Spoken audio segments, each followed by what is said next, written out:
목요일 아침입니다. 오늘은 플레이트 워십의 찬송가 425장 주님의 뜻을 이루소서 찬양 듣고 말씀 나누도록 하겠습니다.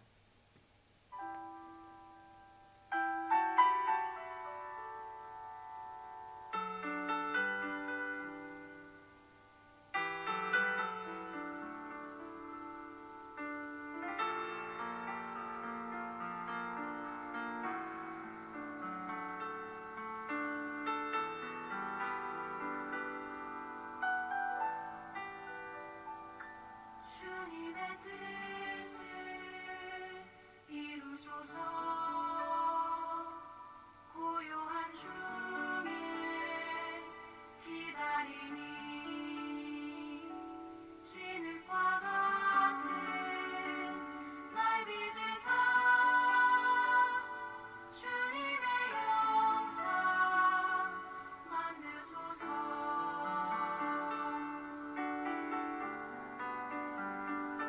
주님의 뜻을 이루소서. 주님 말 앞에 엎드리니 나의 맘속을 살피시사 눈보다 이게 하옵소서.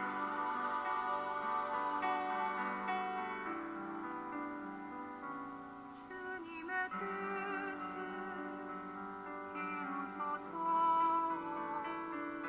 병들어 몸이 피곤할 때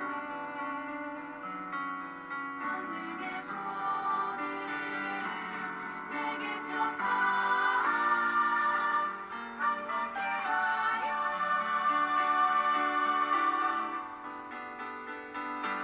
주옵소서.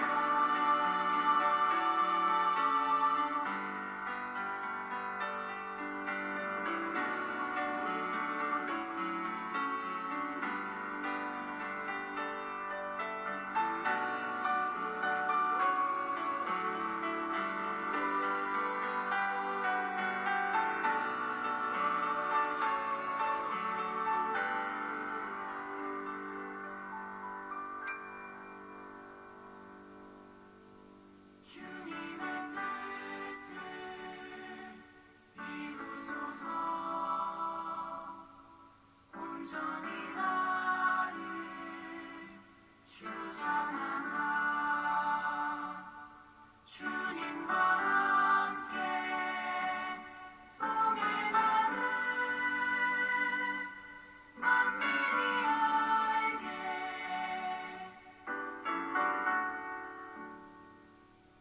주님 뜻대로 이루소서. 아멘. 오늘은 사사기 7장 1절에서 8절까지 표준세 번역으로 제가 한번 읽어드리도록 하겠습니다. 여룻바알이라고도 하는 기드온과 그가 거느리는 모든 군대가 일찍 일어나 하롯이라는 샘 곁에 진을 쳤는데 미디안의 진은 거기에서 북쪽 골짜기에 있는 모래 언덕에 있었다. 주님께서 기드온에게 말씀하셨다. 내가 거느린 군대의 수가 너무 많다. 이대로는 내가 미디안 사람들을 내가 거느린 군대의 손에 넘겨주지 않겠다. 이스라엘 백성이 나를 제쳐놓고서 제가 힘이 세어서 이긴 줄 알고 스스로 자랑할까 염려된다. 그러니 너는 이제라도 그들에게 말하여 두려워서 떨리는 사람은 누구든지 길라산을 떠나서 돌아가게 하여라. 기드온이 두려워서 떠는 자를 돌아가게 하니 그들 가운데서 22,000명이 돌아가고 10,000명이 남았다. 주님께서 또 기드온에게 말씀하셨다. 군인이 아직도 많다. 그들을 물가로 데리고 내려가거라. 내가 너를 도와 거기에서 그들을 시험하여 보겠다. 내가 너에게 이 사람이 너와 함께 나갈 사람이라 일러주면 너는 그 사람을 데리고 가거라. 내가 또 너에게 이 사람은 너와 함께 나가지 못할 사람이라 일러주면 너는 그 사람은 데리고 가지 말아라. 기드온이 군대를 물가로 데리고 내려가니 주님께서 기드온에게 이렇게 일러주셨다. 개가 핥는 것처럼 혀로 물을 핥는 사람과 무릎을 꿇고 물을 마시는 사람을 모두 구별하여 세워라. 손으로 물을 움켜 입에 대고 핥는 사람의 수가 300명이었고 그 밖의 백성들은 다 무릎을 꿇고 물을 마셨다. 주님께서 기드온에게 이르셨다. 물을 핥아 먹은 300명으로 너희를 구원하겠다. 미디안 사람들을 너의 손에 넘겨주겠다. 나머지 군인은 모두 온 곳으로 돌려보내라. 그래서 기드온은 물을 핥아먹은 300명만 남겨두고 나머지 이스라엘 군대는 각자의 집으로 돌려보냈다. 남은 300명은 돌아가는 군인들에게서 식량과 나팔을 넘겨받았다. 미디안의 신은 그 아래 골짜기에 있었다. 아멘. 예, 오늘은 하나님의 뜻이라는 제목으로 말씀을 나누도록 하겠습니다. 여룻바알, 바알과 다투다라는 뜻을 가지고 있는데 여룻바알이란 별명을 가진 기드온, 이 기드온과 미디안과의 전투를 다루고 있습니다. 미디안이 13만 5천 명, 그에 비해서 기드온과 함께 했던 이스라엘 백성은 3만 2천 명, 거의 한 5배에 육박하는 4배 정도 되네요. 4배 정도 되는 그런 숫자입니다. 그런데 이들이 이렇게 대치하고 있는 곳이 하롯이라는 샘 곁입니다. 이 하롯이 떨림, 두려움이라는 뜻을 가지고 있습니다. 그러니까 그 이름 뜻만으로도 이 기드온 또 이스라엘이 미디안을 향해서 굉장히 떨고 있는 두려워하는 상황임을 알 수 있습니다. 미디안에 대한 두려움이 이렇게 있죠. 13만 5천 명, 4배에 육박하는 이들이 지금 공격해 오고 있는 상황.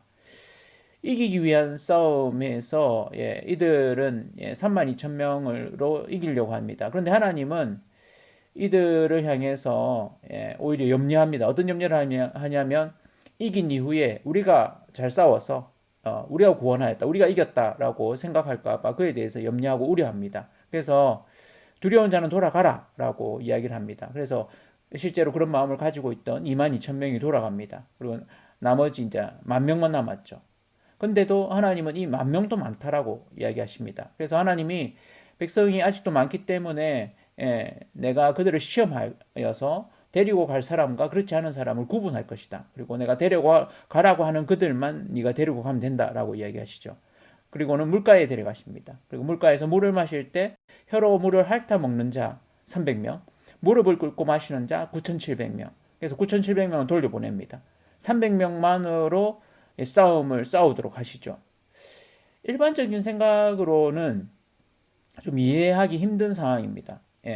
뭐 숫자가 확연히 많은 것도 아니고 13만 5천에 비하면 4분의 1인데도 그것이 많다고 하시고 두려워하는 마음을 가진 사람들 2만 2천 명도 돌려보냈고 이제 300명으로 이렇게 싸운다고 했을 때 이 300명 가지고 13만 5천 명을 싸운다. 그러니까 사실은 뭐 소위 중과부적이라고 하죠. 싸워서 이기기 힘든 숫자입니다. 하나님의 뜻이 무엇일까? 이런 생각을 해보게 됩니다. 오늘 말씀을 보면서 우리의 일반적인 싸움에 대한 그런 인식과는 좀 다른 것을 알 수 있죠. 우리가 보통 싸움을 했을 때 우리의 뜻은 무엇입니까? 승리해야 하는 겁니다. 그러니까 우리 중심이죠. 이겨서 승리하는 것, 우리가 잘 되는 것, 이게 이제 우리의 생각이고 우리의 뜻입니다. 그런데 하나님 뜻은 어디에 있을까요? 하나님 뜻은 좀 다르게 있는 것을 보게 됩니다. 하나님의 뜻은 하나님의 영광입니다. 하나님의 백성이 이기게 되는 것은 결국 하나님의 영광을 드러내는 것입니다. 하나님 중심이죠. 무슨 뜻인지 좀 아시겠습니까? 하나님의 뜻을 찾는 데 있어서 나는 내 중심인지 하나님 중심인지 한번 물어보시기를 바랍니다. 내가 이기는 것, 내가 잘 되는 것, 이것이 중심이 아니라 하나님의 영광이 드러나는 것. 우리의 삶을 통해서 하나님의 영광이 드러나기를 원합니다. 그럴 때 그 이후의 것들은 하나님이 하시는 일입니다. 승리가 중요한 것이 아니라 그 승리를 통해서 하나님의 영광이 드러나는 것. 우리의 삶을 통해서 또 우리의 교회를 통해서 우리의 사역을 통해서 하나님의 영광이 드러나기를 원합니다. 하나님의 뜻을 이루는 하나님 중심으로 살아가는 저와 온 성도님들 되시기를 축원합니다.